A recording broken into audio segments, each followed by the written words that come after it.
everybody, and welcome back to the Relationship Blueprint, where you unlock your power of connection. I'm very excited to have this guest with me today. Her name is Kathryn Nicolai. She has a world famous podcast. It's called Nothing Much Happens, and she's recently written a book on the street where you live.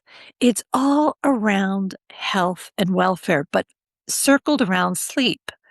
Why is it in this busy culture that many of us are not getting enough sleep? And what does that mean to our health? And how can we change it? So join me with Kathryn to find the secrets of getting better rest, feeling better, looking better, performing better. And she's going to help us understand these questions. Why do people feel like they have to earn rest? How does storytelling calm the nervous system? What is bibliotherapy and how can it support healing? What are simple bedtime rituals that improve sleep? And how can listeners move away from the hustle bustle culture that we're in and move towards sustainable well-being? And what about connecting with you? Kathryn approaches healing through gentle storytelling rather than performance or productivity. Her work encourages people to embrace rest, self-compassion, and the small moments of joy that support lasting emotional wellness and health. She talks about the core idea that rest is not a reward. It's a fundamental human need. And rather than saying that I have to do this, I have to do that, what if you really understand the analysis of sleep?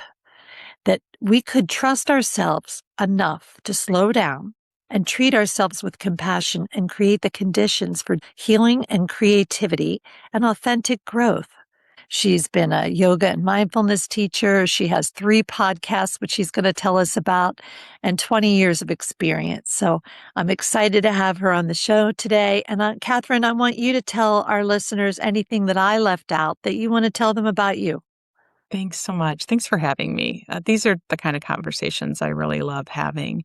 I often spend time talking about sort of the logistics of sleep, but I like talking about the relationship that we have with sleep, because that's really where I come from. Like you said, I spent 20 years as a yoga and meditation teacher. I have the world's largest sleep podcast, over 200 million downloads, and 2 other podcasts, one that helps people with their anxiety during the day, and another that's a guided meditation.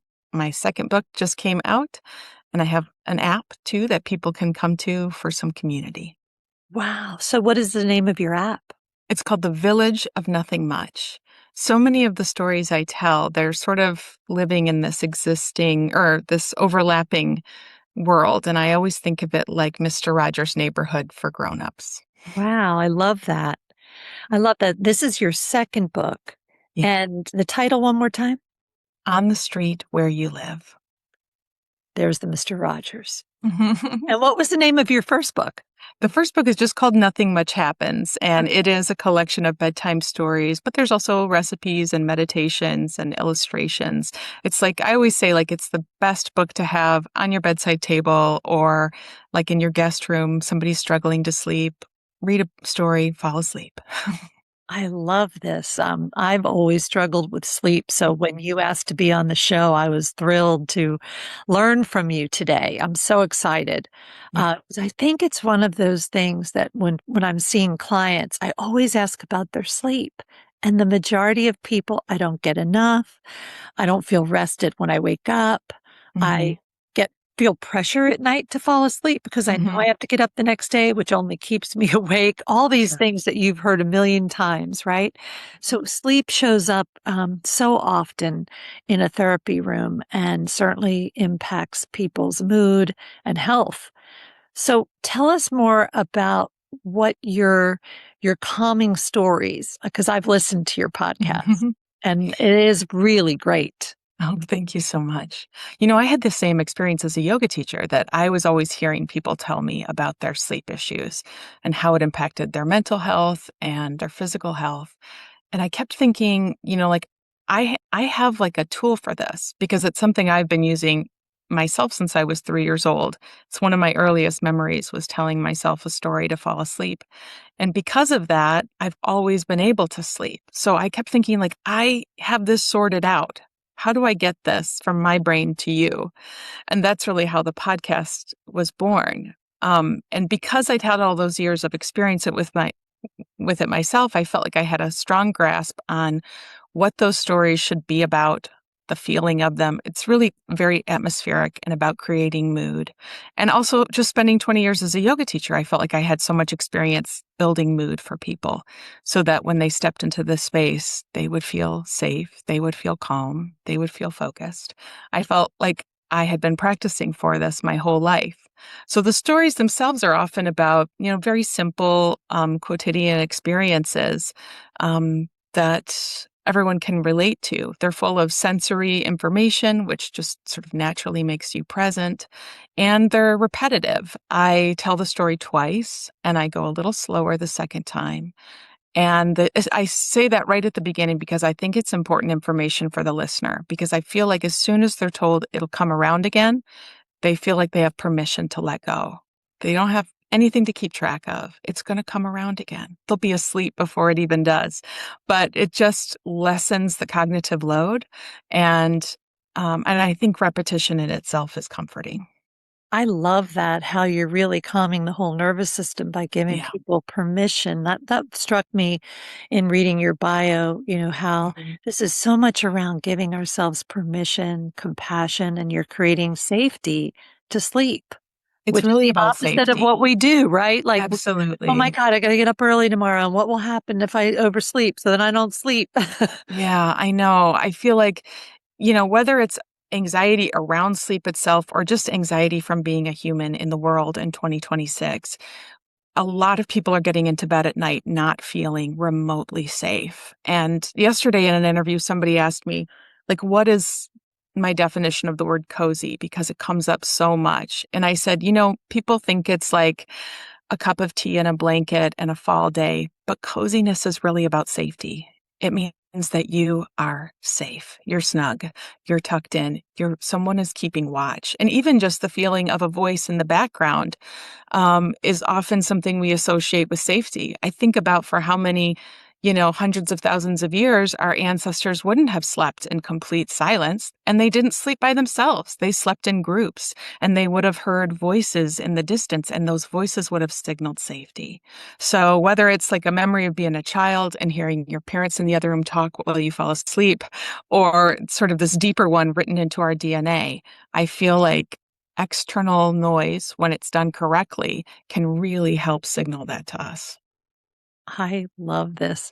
I love the idea of safety, first of all, is so integral to our work with couples, because when Oh, we don't yeah. feel safe, we can never, if we can't be safe, we can't be vulnerable. And if we're not vulnerable, we can't connect. But this idea of how this work that you're doing helps us find safety within ourselves, Yeah. and then how much that is giving permission to rest.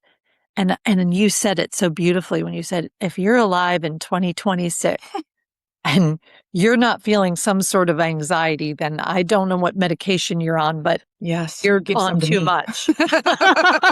Well, or give some to me, right? Right.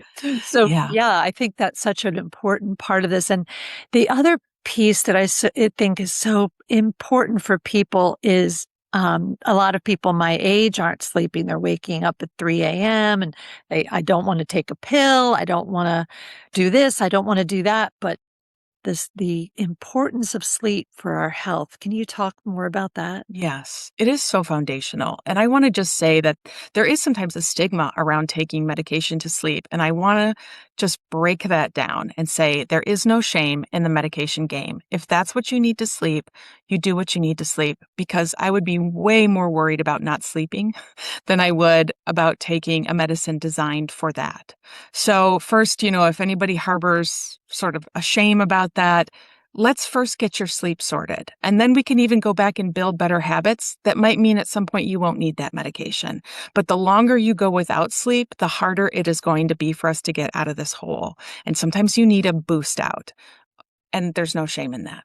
So my place is always going to be, I'm going to come from do what you need to do to sleep, because it is too foundational to every part of your health to be played with. But the feeling of worry that you're going to wake up at 3 o'clock, or that when that wake up happens, that your brain sort of clicks on and you can't get back to the place that you need to be for sleep. First of all, I totally understand that and I can relate to that. I'm a perimenopausal woman, so I get it. You get it. But the good news is that this is like a form of brain training, and that you do need to do it regularly. I usually tell people, use my podcast, at least 3 or 4 days a week for a month before you decide if it's working for you or not, because we kind of need to create a conditioned response for you. And a lot of people tell me that it doesn't even take that long, but what the podcast does for you at 3 o'clock in the morning is that it puts your brain back into task positive mode, right? It has slipped into default mode network, and your default mode network is basically the background noise of your brain. It's what your brain does when it doesn't have a job to do. It's sort of that spirally, chaotic feeling that I can't steer my thoughts. That's always where people go at 3 a.m. And basically, your brain just needs a job to do so that it stops spinning. And the job, obviously, is listening to the story. It's the same reason we would tell people to count sheep. We're giving the brain something to focus on, and something external, so that it's not just stuck in this madness inside. And I think for a lot of people, once they've spent a month or so conditioning this response, that anxiety really starts to go away, because they start to accumulate data that, hey, when this happens, I have a tool. I'm going to be able to go back to sleep. So many people tell me now, they play the show all night long and they say, I wake up for 3 seconds and I hear your voice, I go right back to sleep. And so it doesn't even matter to me anymore if I wake up, because I know I'll go right back to sleep. And that is a kind of confidence and empowerment to feel like I am going to be able to be in charge of this really vital part of my health. Yeah, absolutely. I love that they're playing it all night, because then, as you said, when you went back to the DNA of the Hmm. early days when we're all Yeah. sleeping together, that you had other bodies, you had other noise, even if it was someone breathing, but Hmm. not snoring, Yeah. but breathing. Um, but it wonderful how, that connection goes, that when you wake up, you're going to hear Kathryn's voice, calming, familiar, safe. Hmm. And you've had that prior experience, which gives that confidence that next time, instead of I go to bed tonight and I'm worried about waking up, oh, when I wake up, I have this. How You wonderful. already know. Yeah. Yeah. It just really changes the relationship you have with sleep. All about relationships. Hmm. So now, what about when people are not getting sleep? One of the things that I think is really becoming vital in our science right now is what sleep actually does and what happens when you don't have it. Can you highlight some of the things that happens during good sleep? It helps so much with memory and cognition, because sleep and deep, regular sleep is really important, sort of for skimming through all of your experiences day to day, all the thoughts and memories, and getting rid of the stuff you don't need. And if you don't get that deep sleep, it's sort of like this room that just gets cluttered and cluttered and cluttered, and you can't find anything and you can't find a way through. Sleep is one of the ways that your brain reorganizes and sorts and saves memory, and even it maintains your cognitive prowess. Right. So I feel like, especially as we age, this is so important for our neuroplasticity and for our memory. And that's just sort of minimal brain health. It also has a huge impact on your immune system, on your cardiovascular system, all these different systems on your body. They absolutely rely on deep, regular sleep. And I think that a lot of people know that. And in some ways, that makes the anxiety worse Right. because they realize, like, this is so important, you know? And so I want to underline, absolutely, all that stuff is true. But the worst thing you can do when you need to fall asleep is try to fall asleep, is worry about falling asleep. And those are the moments to reach for something external, outside of yourself, that is going to bring you back to the place where your brain will fall asleep. It absolutely can happen. It will happen. But the more time you spend thinking about it and worrying about it, it's sort of like a dog chasing its tail. You're never going to catch it. Yeah. Yeah. And you're so right. It's like if I say, don't look for the pink elephant, what do people Yes. do? They're like, what pink elephant she talking about? So It just gets stickier. it Yeah. does. It does. So how does storytelling actually calm the nervous system? This You've is, kind of answered that, but I'd like a little. yeah, but there's even more to this, which I really love. Um, Storytelling also gives us a way to experience things by proxy, sort of from a safe distance. There's an element of reparative witnessing here, which for so many people, even if, they're not necessarily working through trauma, they have daily experiences that they might need to have redone. And Yeah. for those people who do have deeper traumas, this can be an excellent way to work through things. So my stories exist in a world where kindness is commonplace. That is the go-to response of everyone around you. There is an underlying idea that we're here to help each other and that when you need help, you get it. That is normalized and just the way people in this world behave. And because the other world often isn't like that, Yeah. we can get to a place where we feel pretty nicked up, pretty scuffed up. Yeah. And so storytelling allows us to reimagine those moments, to consider how they could go, and even to repair those wounds a little bit by hearing how it did go for somebody else. Yeah. I've used this example a ton, probably too much. People are tired of hearing me say it, but I'm a queer woman, and so many queer people, members of the LGBTQIA community, had such an intense reaction to the show Heated Rivalry. And it's because I've seen a bunch of queer romances where they ended in tragedy. They don't drive off into the sunset. Somebody is addicted to drugs or gets murdered or ends up in jail. That's how 98% of queer romances go. And it was so healing to witness a romance where people fell in love, got better at communicating, and then literally drove off into the sunset, where their families asked for forgiveness, loved them, supported them. That that was so important because I needed to see it.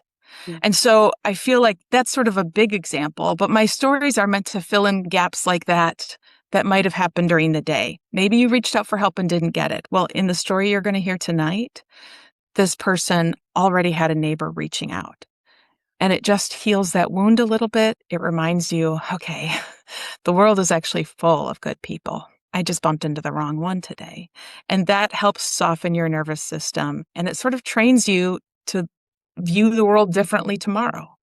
Yeah, I really love that. And when you talked about trauma, I find in my practice that when people talk about, when they do the forums for the therapy, they'll often not check, was there a trauma? And then as we meet with each other, there's been a divorce. My dad left when I was 13. Oh, and you don't consider that a trauma. Yes. I mean, I think with the way we frame trauma is interesting because even, a friend doesn't talk to you anymore.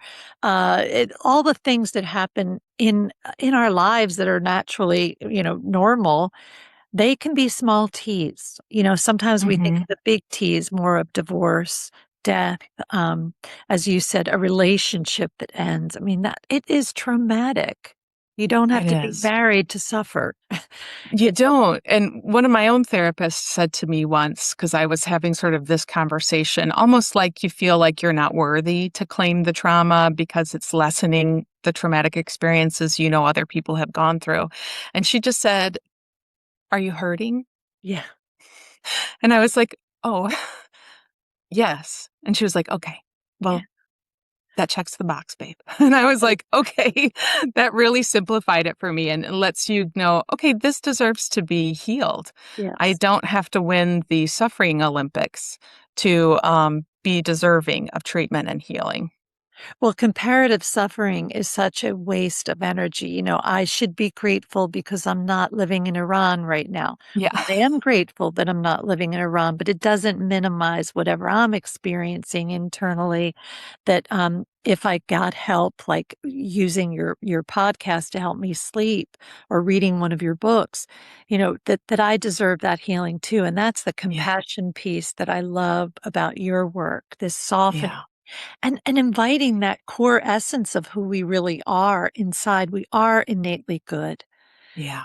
We have been nicked up along the way, but that reminder daily with your work of like, who am I really? My highest and best self. And Yeah. I connect with her.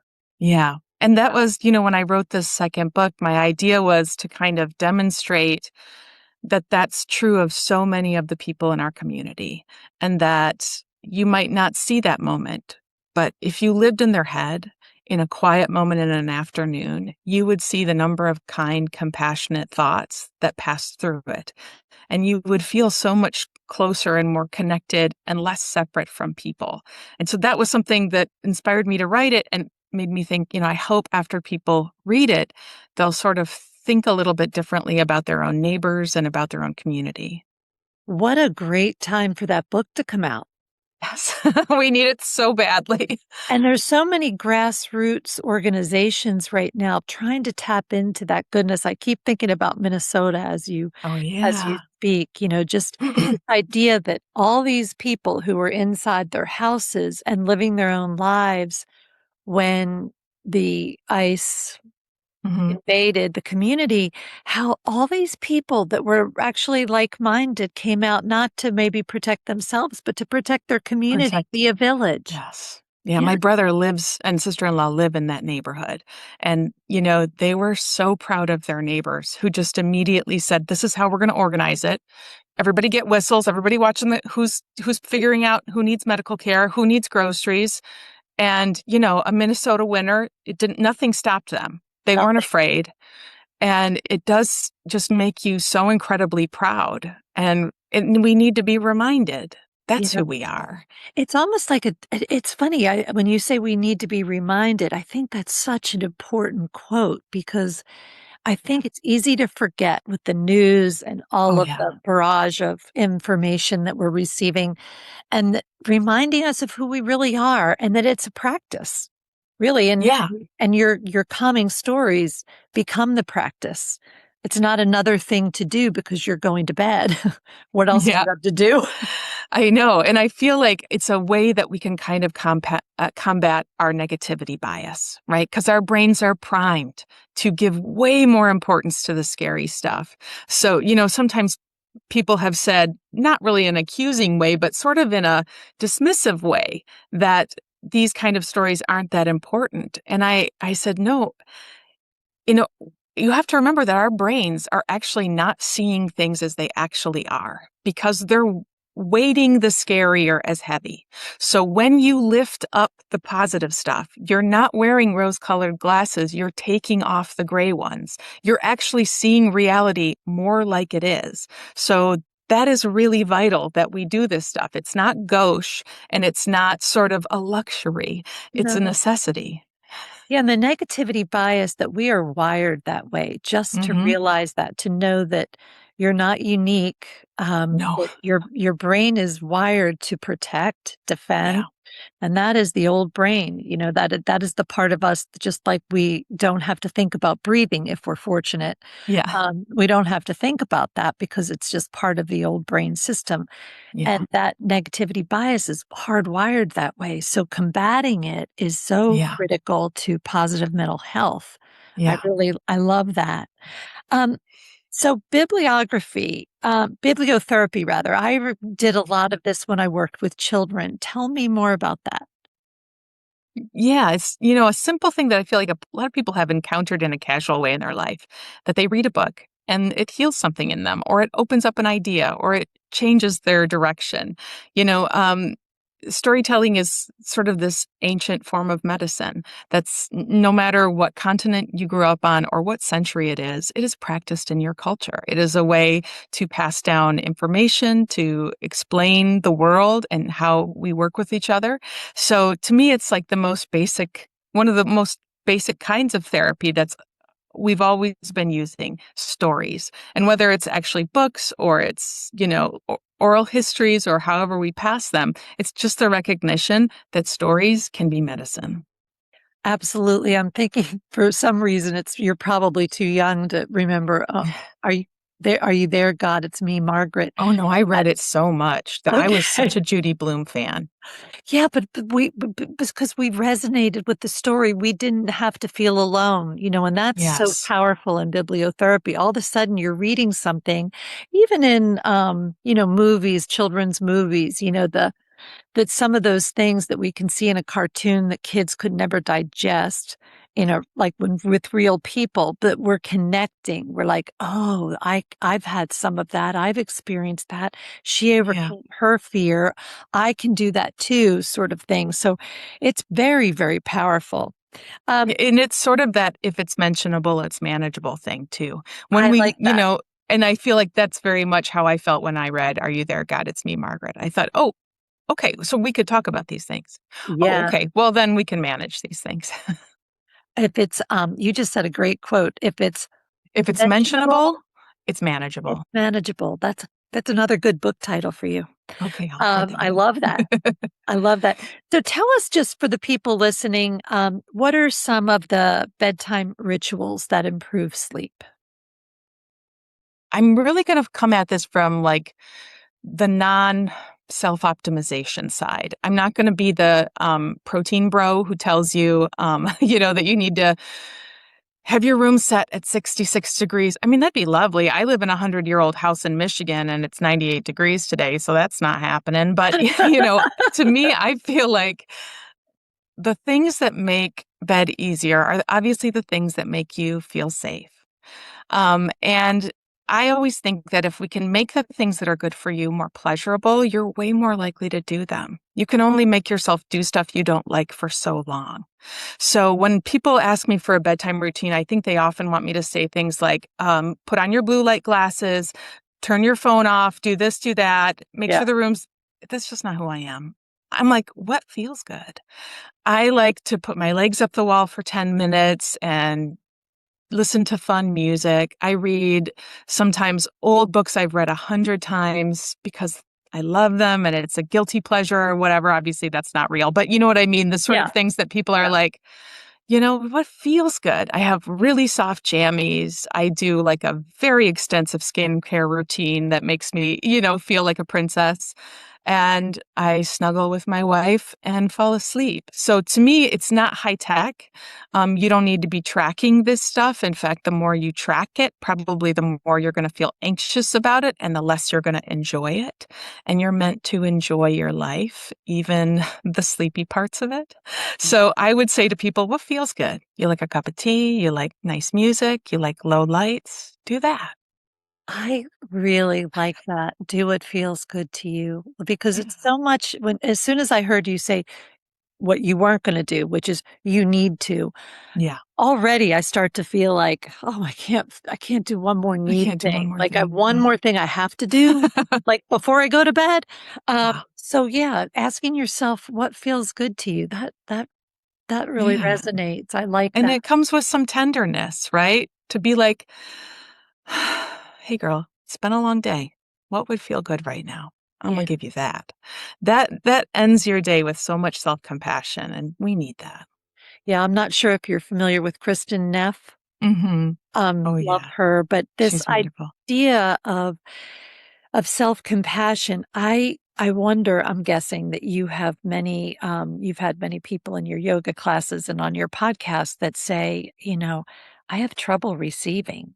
Yeah, Yeah, it's the hardest lesson we learn is how to receive. it is hard. It's hard for many, many people who have also not had, they've given givers, but they haven't been on the receiving end Yeah. very much. And so what we're saying, do what feels good, maybe natural for me, natural for you now. but it wasn't always natural for me. For And me either. And I feel like it did actually take practice. And yes. there was a loud voice in my head rejecting it for a long time. And so one of the things that I suggest people do, even if it's stuff like skincare, I would think about how this is a tangible way for me to express care for myself. It's practical. I need to do it. Brushing my teeth even. But like that I was like being gentle and tender. I was like, even if this makes me feel uncomfortable at first, I need to do it. And I'm actually going to start showing myself. I always feel like you have to do the thing for a while and demonstrate the action to build a data set. So, I felt like I had to take practical steps to demonstrate me caring for myself before that part of me that rejected receiving began to melt. I love that for our listeners, because I'm thinking of a few of my friends who would listen to this podcast, and one in particular, she's from Boston. I don't do that. She's so funny, right? But that is something when you've been a mom a long time and you're still caretaking and you're giving so Mhm. much of yourself all the time to like stop and receive. Just know that if you're feeling that way, listeners, like, oh, it's Kathryn has it, work through it. I've worked through it. It's not easy. It doesn't come naturally sometimes, but it will come. Yeah, It it will will come. come. And tying it back to relationships, it's so vital that you let other people give to you if you've always been the giver, because that is real intimacy. And I sometimes feel like our rejection of receiving comes from a place of not wanting to be vulnerable, because when I'm giving, I'm up here. When I'm receiving, I'm down here, and ouch. So, you have to at some point recognize there's more going on here than just I'm always the giver. At some point, you have to go, actually, I'm not allowing you to be the giver. And that's a form of manipulation that maybe we need to unpack and be ready to go. If I want this relationship to be stronger, I'm going to have to step back and let you give. One of my favorite books is Giving and Receiving Love by Dr. Mhm. Harwell Hendricks, and it really addresses this topic so deeply. And I wonder if there's anything we've left out today that you would like to say to our listeners. No, I do feel like we have so much more we could talk about, Maybe but I you could come appreciate back. I'd love to, because I feel like, I appreciate that you'll understand that all of this stuff underpins what I do. I think a lot of times people go, sleep stories. I mean, couldn't AI write that? And I want to just say, look at all the psychology and the years of practice that underpins these stories that I'm writing, how very intentional they are, so that we're delivering the very best experience to you for your mental health and your physical well-being. So I just want to say thank you for being able to talk with me on that level and ask those kind of questions, because I invest that much in my work, and I hope that it comes across. Oh, it definitely comes across, and your voice is really soothing, and that was one of the Thank you. things I picked up on in the podcast, and that I'm hearing today, that it's calming, it's reassuring. You have a lot of knowledge, but the way you share it is soft and Yeah. gentle and That's that's vulnerable. 20 years of being a yoga teacher, of noticing I'm looking at your face while I'm speaking, and Yeah. I can see the moment when you softened. Okay. All right. Now I know how to use this tool. So I always say, like, listen, no AI could ever replace me, because I just have more understanding than a computer ever could. So it's a vulnerable moment when you fall asleep, but if they'll trust me to be there in that moment, I won't let them down. And from a psychological standpoint, you've got it. Like Thanks. because it's really all about a belief system, right? And Yeah. if our belief system is faulty, then Mhm. we really can't be authentic and we can't make the best choices for ourselves. But everything that you've said today is grounded in research Mhm. and so real. And Yeah. I really hope that our listeners will tune into your podcasts. Say them one more time for our Sure. listeners. So we've got Nothing Much Happens. Turn to that when you need to sleep. Stories from the Village of Nothing Much. Listen to that during the day when you feel scattered or anxious. And start your day with First This. They're 10-minute guided meditations. They're very down to earth. They're giving you a basic tool every time that you can apply during the day. And like I said, it's only 10 minutes and they're all free. You can go to nothingmuchhappens.com to find my book, to find the app, to find all this support. It's just waiting for people to tap into it. And how wonderful these podcasts are that people can learn. And that's why I created my podcast too, is like people won't always be able to afford therapy. Exactly. They don't have access for whatever Yes. reason, but to be able to listen and learn from people like you, Yeah. so valuable. Yeah. Well, thanks for having me today. I'm so glad I could share this stuff with your audience. And I've learned a lot today, so I Awesome. really appreciate it. I'm gonna really dive deeper into my sleep from a compassionate place of self-love. Yeah, let me know how it goes. I will. All right, everybody. Thank you so much for joining us today. I've really enjoyed having Kathryn. This episode is more about the relationship with you, the most important relationship you'll ever have. So tune in to Kathryn's podcasts, and we'll see you next time on the Relationship Blueprint, where you unlock your power of connection. And this is connection to you. See you then. Hi, everybody.